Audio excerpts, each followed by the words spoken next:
When you're building an application, you've got all these different pieces that need to talk to each other. But how do they do it? How does one part know that something important just happened somewhere else? Well, it really boils down to one simple question. Should your application constantly ask for new information, or should it just be told when there's an update? This choice between push and pull is absolutely fundamental, and today we're going to break it all down. So here's the plan. We'll start with that big question, asking versus being told. Then we'll dive right into the push model with Amazon SNS. After that, we'll look at the pull model, which you'll know as polling. We'll put them head to head to see the real differences. And then, most importantly, we'll figure out how you can choose the right pattern for your needs.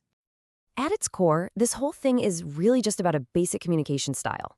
It might seem small, but this one decision, whether to ask or to be told, has a huge ripple effect on your app's performance, how efficient it is, and even what the user experiences. I mean, think about it for a second. That notification you just got on your phone. Did your phone just ask the server, hey, anything new? Anything new? How about now? Over and over and over again. Probably not, right? It's way more likely the server just told your phone, hey, new message, the second it arrived. And that right there is the difference we're talking about today. And here it is, side by side. On the left, you've got the poll model. That's the client constantly bugging the server, asking, is there anything new yet? We call that polling. But on the right, you have the push model. The server is in charge here, and it proactively tells the client, here's something new as soon as it happens. It's a total flip in who starts the conversation. All right, let's kick things off with the push model. And when we're talking about push in the AWS world, the first thing that should pop into your head is Amazon's Simple Notification Service, or SNS. This service was literally built for this exact purpose, getting messages out to consumers proactively. You'll often hear SNS described as a publish-subscribe service, or just PubSub for short. And honestly, the best way to think about it is like a newsletter. The person writing the newsletter, the publisher, doesn't send a separate email to every single person. No way. They just send one message to a central mailing list, or a topic, and the service, in this case SNS, takes care of delivering it to everybody who signed up. And this right here is where you see the real magic of SNS. It's called fan out. So a single event happens. Maybe a user uploads a photo.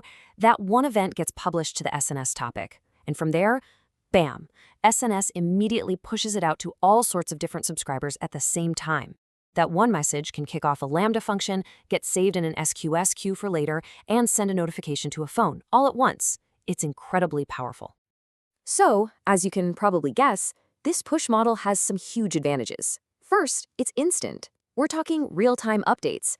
It's also super efficient because you're not wasting a bunch of requests checking for updates that aren't there. And that efficiency directly leads to a lower load on your servers, and in the cloud, that means you're saving money. It makes it so much easier to scale out to thousands or even millions of users. Okay, let's completely flip the script now and look at the poll model, which you'll almost always hear called polling. With this pattern, all the power shifts over to the consumer. Now, they're the one in the driver's seat.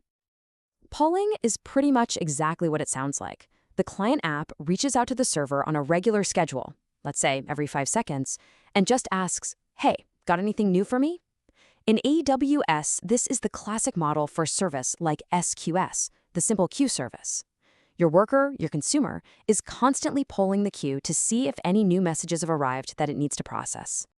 Now, polling comes with some very clear trade-offs. On the plus side, it's usually pretty simple to set up. But the really big pro is control. Imagine a worker on an assembly line. If things start coming down the conveyor belt too fast, they can just slow the belt down. That's what polling lets you do. The consumer can slow down how often it asks for new messages. We call that back pressure, and it's a lifesaver. But the downsides? Well, you've got built-in delays, and worse, it can be really inefficient. You're just burning through server resources and money making empty requests. All right, so now that we've met both of our contenders, let's put them in the ring head to head. Because when you see their strengths and weaknesses right next to each other, that's when the right choice for your project is going to become crystal clear. This table really lays it all out. If what you need is pure, unadulterated speed and efficiency, Push with SNS is your winner, hands down. It's instant and it uses way fewer resources. But if your consumer needs to control the pace, if it can get overloaded, then Polling's superpower, that back pressure, is absolutely essential. It's the difference between having messages thrown at you versus getting to pick them up when you're good and ready. So with all that in mind, how in the world do you actually make a choice? Well, the trick isn't to ask which one is better in general. The question you should be asking is, which pattern is better for my specific problem? You're going to reach for a push model with SNS when speed is the name of the game. We're talking real-time, low-latency stuff. When you need to blast out one message to a whole bunch of different systems at once, or when you're sending out instant alerts. Things like e-commerce order confirmations or breaking news notifications are perfect use cases here.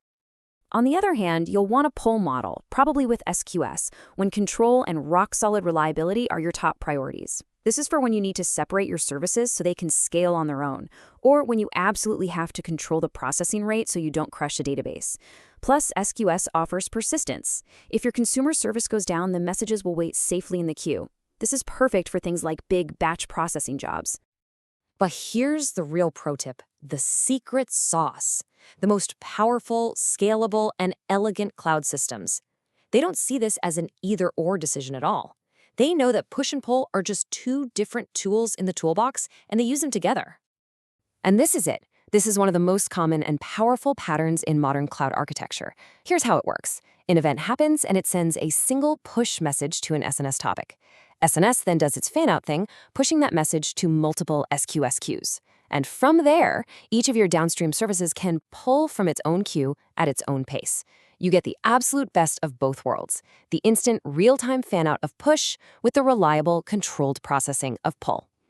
So the next time your phone buzzes with a notification or you watch an order status update in real time, just take a second and think about what's going on under the hood. Is it a push, a pull, or more likely, a really clever combination of both? Understanding this choice is really the key to building amazing, scalable systems.